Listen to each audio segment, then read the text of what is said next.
Le résultat développemental, et puis ensuite je viens sur la définition de pragmatique, j'obtiens un résultat développemental avec donc dans ses sous-compétences, et j'ai 3 niveaux développemental. Le early, le basic et le advanced.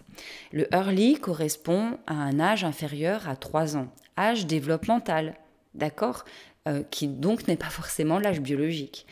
Je peux avoir une évaluation par an qui va me donner comme résultat qu'un élève de 8 ans est finalement au niveau early, c'est-à-dire il a un âge développemental inférieur à 3 ans, peut-être dans les habiletés pragmatiques. Après, peut-être qu'il sera un petit peu plus, il pourrait être par exemple au niveau basique dans les compréhensions de l'état mental. Basique, c'est entre 3 et 6 ans. Et puis, il pourrait être au niveau advanced dans la reconnaissance des émotions.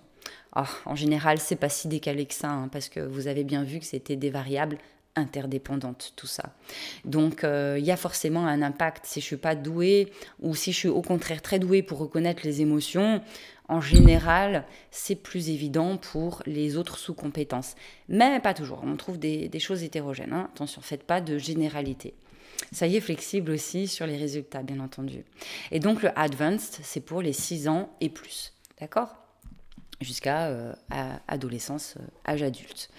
Alors, il y a une version, justement, d'auto-évaluation. Parce que vous allez me dire, bah oui, mais enfin, c'est bien, les parents, d'accord, mais est-ce que les adultes ou les ados qui peuvent s'exprimer ont la capacité de s'auto-évaluer et de dire, eux, qu'est-ce qu'ils en pensent de leurs compétences?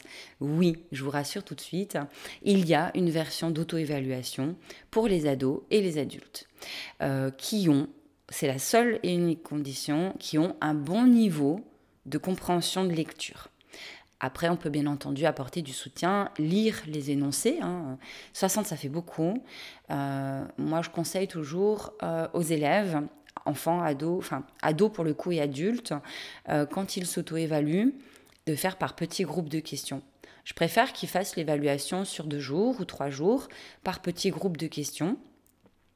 Plutôt que de faire 60 énoncés d'un coup, c'est trop. Ça peut être trop en tout cas.